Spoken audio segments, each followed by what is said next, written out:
It's good to have you again on Effective Living Series on 97.3 City FM and Channel One Television. My name is Caleb Kuda. We are in week 3 of Effective Living Series 2025, and in week 3 we are focusing on our health. Today we're zooming in on preventive health in times like this. My guest is Dr. Kelvin Owusu. He's a wellness consultant with Violet Medical Center, and so in the next couple of minutes he will take us through what it means to practice preventive health in times like this. When he's done, I sit with him and we go through practical ways we can engage in preventive health in times like this. Effective Living Series 2025 is sponsored by Hallmark Cafe. Delight in every sip and bite.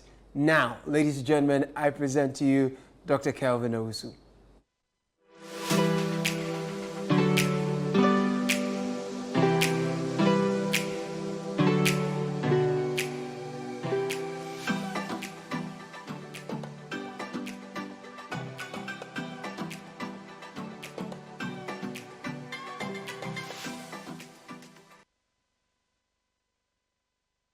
Thank you, Caleb, for the opportunity, and happy to be here. Happy New Year to all of you as well.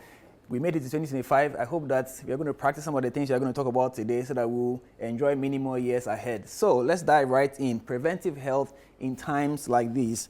The most important thing we have to understand is that health is wealth. Remember, health is wealth, not the other way around, which means you must have good health for you to fulfill all the other goals and what New Year resolutions that you have set for yourself. But I'm sure that many of you have not put any health points on your bulletins, right? Yes, I know. It's my field, so definitely I'll know. So let's go on and talk about a few things about our health in times like these. Now, as a Ghanaian, when do you think you're going to die? Whenever I ask this question, people are offended, affected, I don't know, but it's a very, very relevant question. When do you think you're going to die? Many people will quote numbers that are not statistically true. So I'm going to give you the answer today. The average Ghanaian will die at the age of 63 years. Now that's a fact. And this is actually better than 10 years ago. So we're actually doing well. You know, our life expectancy is actually increasing gradually. It's not as high as it's supposed to be, but at least it's not too low. But how does this figure compare with other countries around the world? Now, on your screen, you're going to be seeing some of these figures up there. You see that Japan is the place in the world where people live the longest. So if you want to live long, you probably would like to relocate to Japan, right? On the other side, we have the bottom of the league table, where you are seeing Central African Republic with the lowest or very low life expectancy, and then DR Congo with a life expectancy similar to what we have here in Ghana. So technically, we are not doing too badly, but we can do much, much more. So what are we going to do? How come we die so early as Ghanaians? There are 4 reasons why we die so early, and then we are going to break it down somewhat, and you understand that it's important that we pay attention to some of these things. It's not just prayer and fasting, you know. It's important to pray and fast, but there are things that you need to do so that you can actually guarantee, you know, long life as long as it depends on you.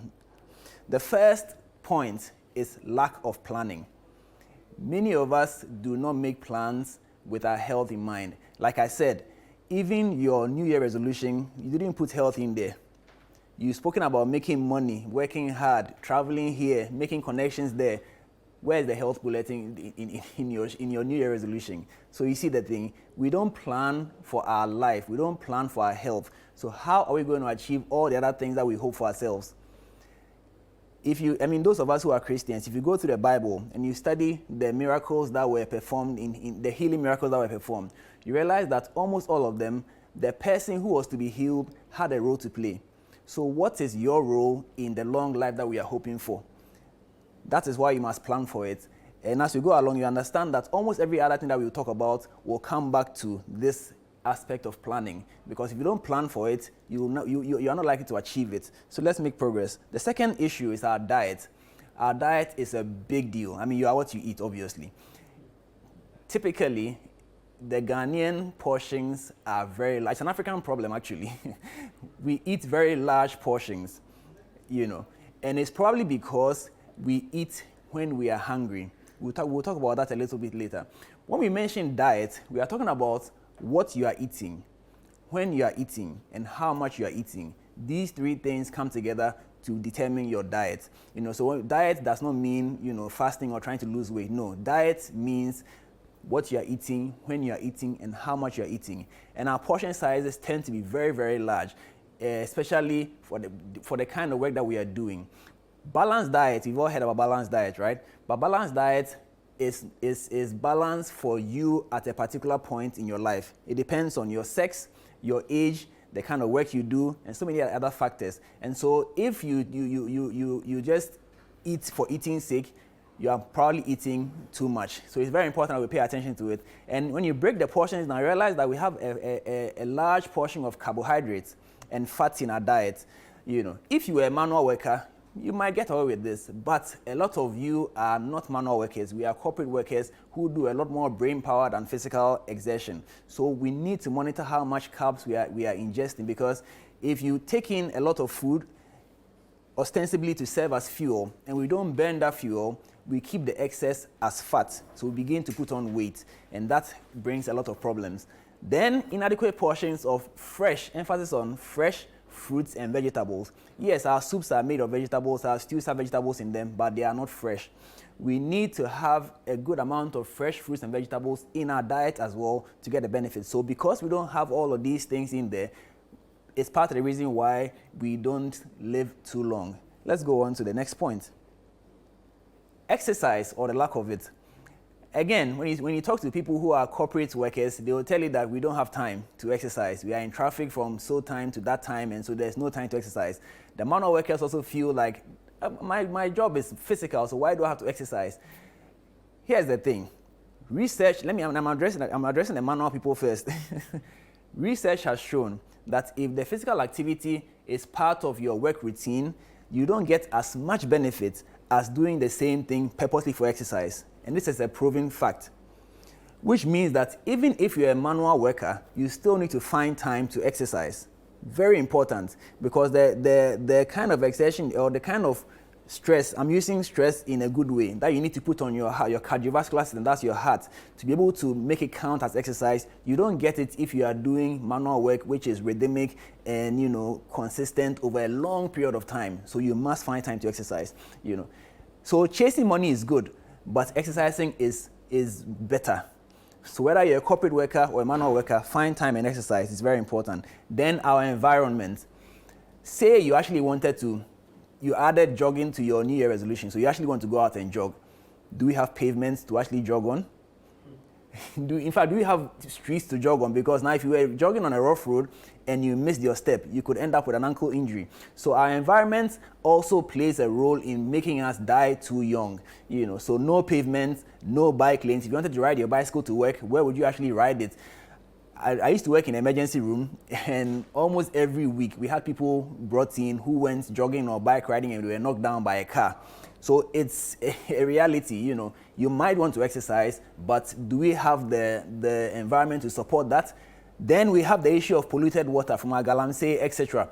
All these are going to affect our longevity, so we need to be mindful of that. Lack of safety net puts pressure on your mind, and if you're under pressure, your blood pressure is going to go up and it's going to cause you problems. So all these are part of the reasons why we probably are not living too long. But your health is your responsibility. So regardless of what you have heard already, you need to make a conscious effort that you're going to do something about it. Very important, because no one else will do for you.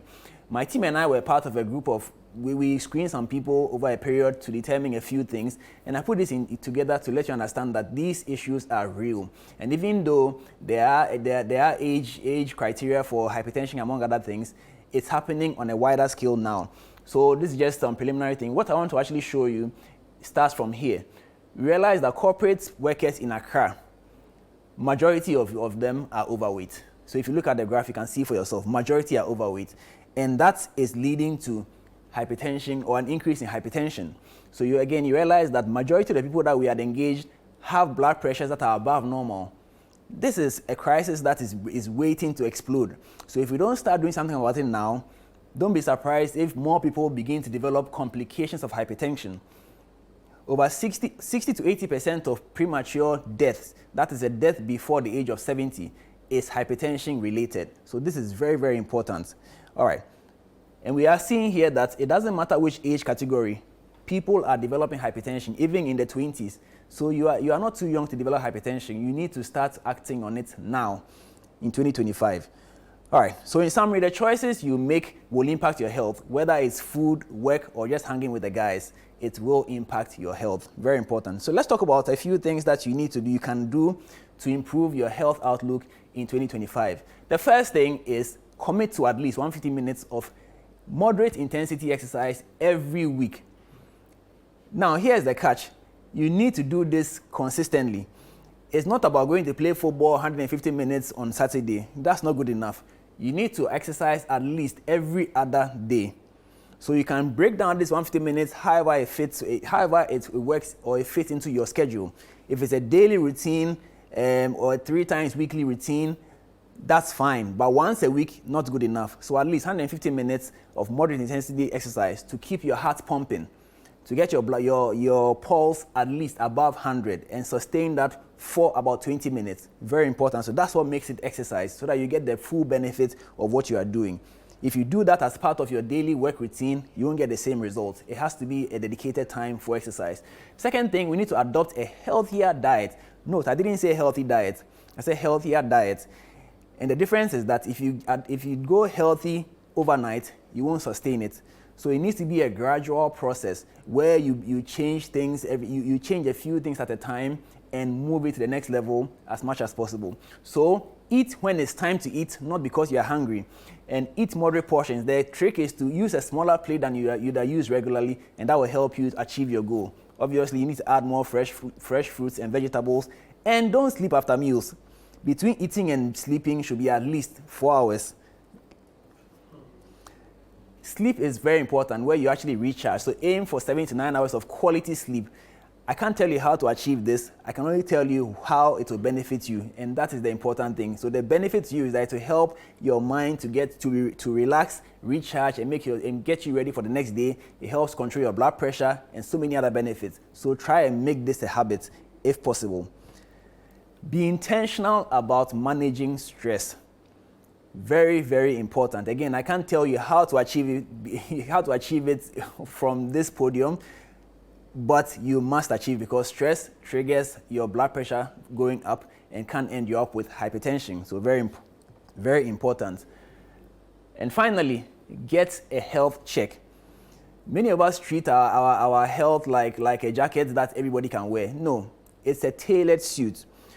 So what works for him might not work for her. So you need to go for a routine checkup so that we know your medical history, we know your levels, so that when your levels are when things are going out of range, we know that yes, indeed, things are going out of range for you, not the general population. So get a health checkup regularly.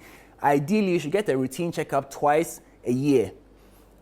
If you're not going to do it at all, at least once a year, you should get it done so that you can get the full benefit of all the health practices that you're going to implement in 2025. So if you have not added any health checks to your 2025 goals, please make sure that you craft one for yourself and get that done as soon as possible, so that 2025 will be a healthy year for you.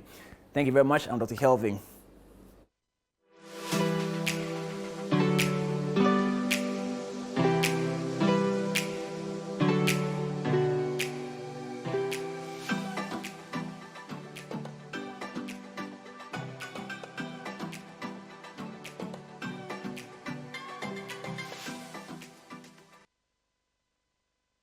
Now, I need to take a moment to breathe in, like very deeply, and out, because that was very hard hitting. And to confess, I didn't have any New Year resolution for my health. I didn't think about that. I just want money. You understand? I want vitamin M, and I didn't think about my vitamin H. Yeah. No, you're not alone. I mean, many people, like, health is secondary, but health is actually primary, because you've set 5-10 goals. Yeah. If your health fails you right now, what happens to the 10 goals you set? And everything's spoiled. Yeah, so everything starts from your health. So that's where we must even start the projections from. So right now, I am at this point. I want to be here by the end of the year. Then the discipline that will get you to achieve the health goal will actually even help you achieve the other goals as well. Because it's not easy to live healthy. I mean, no doubt about that. You need a lot of discipline, a lot of commitment to make it happen, and that is now going to feed into your other goals as well. So it's very important. So you think that the health goals should be the bedrock of every other goal, because without the health, that's why they goals. said health is wealth. Wow. You see, because it starts from health, then you can build on. I mean, you look at your own goals. I mean, the goals that you have set for yourself. Yeah. How many of them can you achieve without health? There isn't one. Exactly. So meanwhile, that is the foundation. health is missing. So the health is the foundation, then everything else is built on it. But Doc, the things you have said, you see, the topic is in times like this, you know, preventive health in times like this. And these times, you said we should sleep like 7 to 9 hours. Bro.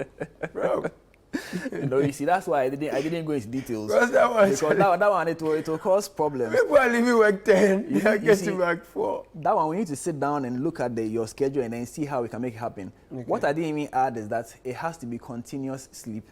Hey, so then if we do piecemeal sleep, power nap, and it still doesn't make up for it. No, that is addition to the, you know.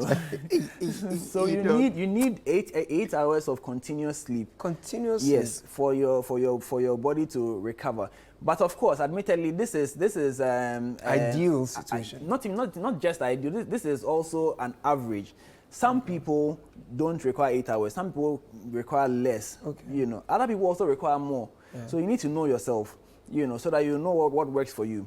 Then you find a routine that can then accommodate that aspect of your body and then make it work. Because if you keep ignoring your body's sleep needs, you are going to break down. Wow. And then what's the point? And Doc, you talked about lack of planning. Yes. Because we eat when we feel hungry, we sleep when we feel sleepy, and as for the exercise, Charlie. You see, so all of these come in. You see, let's back it up a bit. How many of us, for instance, planned where we were going to live? For many of us, it just happened. Yeah. You know, we just found a job. Hey, because I found a job here, let me just go and live here. Yeah. Was having a pavement a consideration? Because no, you are thinking about pavement where you are going to live. Oh, Charlie. Because if your health, because if your health was important, then you'd have considered, okay, so if I come and live here, how can where will I go for my jogging, or if I want to go for a walk, you know, or do they burn bushes around my area? Is it going to affect my respiratory system? You know, I'm asthmatic. You know, do I need to know the road construction? Exactly. You know, so a lot of us, and it's not just on the individual level, even on the society policy level. We haven't put a lot of planning into how all these things are going to impact. We talk about traffic. Yeah. Have we actually considered? I know you guys at City have discussed, and ChannelOne have discussed the financial impact of traffic. But have we talked about the health impact of traffic? Do you know how many people are developing spinal problems because they are sitting in traffic for 4 or 5 hours a day? How many people are developing respiratory problems because they are inhaling all these things? You know, when we went to, I mean, I'm a doctor, so when we did mortuary rotation, and then you dissect the cadaver, you can tell a city dweller from a rural dweller by looking at the lungs. When you open the lungs of a city dweller, you find soot. You know soot, right? Yeah, from the fumes from the vehicles. Exactly. Oh my God. Could this be why we are dying before our time? Yes. It's not this one. Prayer and fasting will not help you. You see, because he has given you 310, and you decided that you are going to inhale all the fumes. You can't enjoy the 310. I wanted to say shout outs to some of our viewers and listeners from some parts of Accra, but now that you have added the lungs one, they will think I am. So yes, everything begins with planning. Yeah. If you plan, then you know that if I need 8 hours of sleep, then I must do 1 or 2 things to make room for those 8 hours. You understand? If you have rent to pay, you can't sleep 8 hours, my brother. If you are. No, but you did talk about the exercise, and I was intrigued, you know, because I was thinking that, look, I mean, if people are driving, they're in the office, then maybe they're obese. Okay, they need to. You know, to confess, anytime I go jogging, people see me. They're like, but what are you hoping to lose? And sometimes I'm like, oh, Charlie. So some people say, I don't. And the manual part was interesting because in your mind, I mean, once you're doing heavy lifting, that's some exercise, but you say that's not enough. So, for example, if I get to Achimota, Penko overhead, and I walk to ChannelOne, is that not enough exercise? So let's grade it. The sedentary worker who wakes up and sits in a car, drives to the office car park, and then uses elevator to go and sit in the office. Yeah. That is the first level. Then there's the person who drops at Achimota and then walks all the way to ChannelOne. Yeah. Then there's the person who drops at Achimota and goes to weed. Yeah. So that's the manual person. So in terms of the benefits, that's the skill. The one who is sedentary is technically at the bottom when it comes to health. Then the others follow like that. But all of them still need to make time for exercise. Because if you're coming to the office and you drop at Ashimota and you're walking to work, unless you are late, you're not going to be walking fast. Yeah. You're going to be walking at a pace that to try and balance how much you sweat and how, you know, so you are cautious. If I walk too fast, I'll sweat. So you're not actually challenging your heart. And for it to be exercise, to give you the full benefit of exercise, you must sweat. You must sweat, and the heart must do extra work. Your pulse must go above 100, and it must be sustained for about 20 minutes. You know, so if you're not doing that intense kind of work, then it's not going to count. Should I say, you're not going to get a full benefit of that physical activity, but it's better than the one who is driving around. You know, so if you really don't have time to go and do proper exercise, you know, to get your heart pumping, then definitely physical activity you can fit into your work schedule. Please do it. For instance, you get to the office, if the only physical activity you can do is to climb the stairs instead of using the elevator, do it. Okay. And if possible, add more. So instead of just climbing the stairs once to your office, do like 3, 4, 5, you know, up and down the stairs. It's physical activity. It's better than just being sedentary. Charlie, you mentioned the environment factor, and it's true. Charlie, if you're doing upstairs 1, 2, 3, 4, 5, 10 times a day, you're in your heel, Charlie. The heat in Ghana. Anyway, we'll take a break, right? When we're back, you talked about managing your stress. And that's an important part for me, and I would like us to look into managing our stress when we are back from this break as we continue this conversation with Dr. Kelvin Owusu. This is Effective Living Series on ChannelOne Television and 97.3 CDFM. I am Caleb Kuda. We are looking at preventive health in times like this. Stay with us.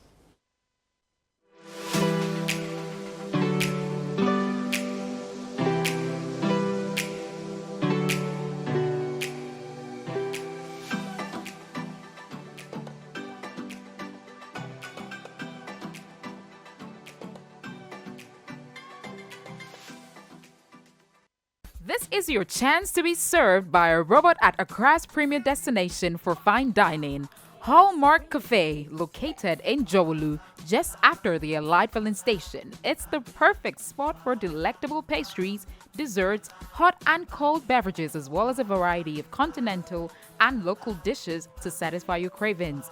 Enjoy convenient staff lunch services, expert kitchen management, and outdoor event hosting. Here, simply press a button and your waitress will be at your table in no time. Visit Hallmark Cafe today and experience the future of fine dining. Call us now at 053-7344-095 to make your reservation. Hallmark Cafe. Delight in every sip and...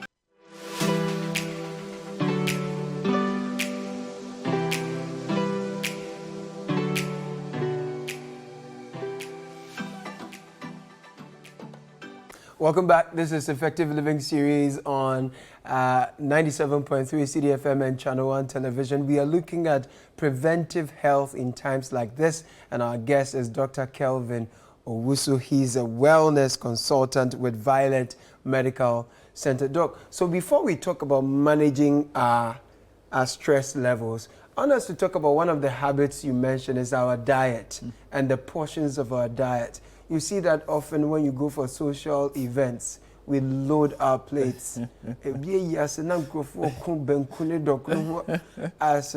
Like, what's with how we eat? You see, I was listening to the Effective Living Series with, I think, Joe Jackson. Yes. He spoke about how you must find ways of cutting costs. Yeah. So that's what they are doing. So they are trying to cut costs. They are trying to eat for 3 days. Oh, dear so that he doesn't have to go and spend. So yes. But the reality is that your body, you see, your body is wired in a different way than we think. In the past, evolution, right? Man was not getting to eat every day. Yeah. So when you get a kill or when you get some food and you eat in advance. Exactly. And then the body does not waste fuel. Right. So once you eat, what you need immediately, it will use. Right. What is left will then be stored for the future. That's fat. You know, because if you are not going to get food for 3 days, you need to have fat stores to keep you for those 3 days. Wow. So that's how the body is crafted. But fast forward to now, we are eating every day. In fact, we are eating multiple times in a day. Yeah. But the body is still operating in that way. So if you eat morning and it's too much, you will use just what is needed for that period, and then the rest is stored as fat. You know, whether you are going to eat afternoon or evening is not too important. It's not too related to the food that you ate in the morning. In a it's sense, still there. Once the energy that's needed has been used, the rest is kept. It's kept as fat. Wow. You know, so you cannot eat against tomorrow's meal. You have to eat for what is needed today. Right. If you keep eating too much, you are going to store a lot of that's why energy. I said, give us this day our daily bread. Exactly, just for today. And that's why even the manna that fell, you couldn't store the manna because you just take enough for the day. Wow. Then tomorrow we go again. So how do I know what I've eaten is enough for maybe breakfast, lunch? So it's not a simple question to answer. However, the theory is saying that whatever you are holding, those eating and watching, whatever you're holding on your plate right now, half of it is actually enough. Hey. That one is not me that said it. You will kill me. It's not me that now said we can't eat again. No, let's manage our stress in 3 minutes. So now, stress is very important. And the biggest reason why we end up with a lot of stress is back to lack of planning. Right. So we need to learn how to plan our day. If you plan your day on paper and then you get started, and it helps you to manage your stress a bit better. Right. And in there, you can chip in the exercise, because exercise also helps you reduce your stress. Chip in some sleep also helps reduce some stress. And then find some time to actually have a vacation. Hey. When you actually free yourself of work and you go and spend time somewhere, it doesn't have to be in an exotic place. Just go and sit in the garden and tree with some water. Let some wind blow past. Make sure that there's no doomsday like happened a few. Then it can help you reduce your stress. Yes. But when there are things that are not in your control coming up, like bills and family and all those things, then it becomes a bit challenging. So stress is very difficult, which is why there are specialties that purposely deal with how to manage stress. You know, unfortunately, culturally, we don't utilize them a lot. Psychologists actually help you deal with stress, but because we have tagged them, you know, mental things, we don't use them enough. But we all need to see a psychologist. Everybody needs a psychologist. Wow. Everybody needs a psychologist. Wow. And so if you can, see one professional. If you cannot, find a friend and talk to the friend. Sometimes when you actually talk, it helps in also managing stress. Right. So stress management, it cannot be overemphasized. I mean, we need 2 days to actually have a seminar on stress management. Wow. But basically, especially the emotional ones that people the heartbreak really and the breakfast. You know, and even we did talk about food, but the fact that you can't even guarantee that your next meal is going to come is a source of stress. Wow. You know, and stress. The chemical reaction to stress is that the body is going to release stress hormones. You've heard about adrenaline, you've heard about noradrenaline. Yes. These are stress hormones. You've heard about cortisol. Yes. When these hormones go up, they are preparing your body to fight or to flee. And so they also cause your blood pressure to go up because the blood needs to go everywhere. So now if this blood pressure going up becomes a consistent feature, then they say you have hypertension. Oh, and you did find out that 60 to 70% of the corporate workers. Oh yes. You know, in Accra. Yeah, this was done in Accra. They have blood pressure problems. Stay by plan. Oh. Yes. And all that we've spoken about are part: eating, lack of exercise, traffic. Then there's the work pressure itself, financial pressure. All these are contributing to corporate workers increasing their blood pressures. And you think that a greater percentage of all this is because we fail to plan our day, we fail to plan for our health. So once we plan properly, a lot of things will come into shape. True. And like I said, it's not just limited to us on the individual level, because we might do everything right, but then there needs to be, on the policy level, the health impact of all these things are not being considered, and so we are not seeing it in our development. I mean, just as we are wrapping up, most of the roads that are being done in residential areas are being done without pavements. So on the policy level, we are not recognizing how important exercise is to the development of the community. You know, so the road is just being made for the cars and the motorbikes, not for the human beings to go and exercise. It's increasing our stress already.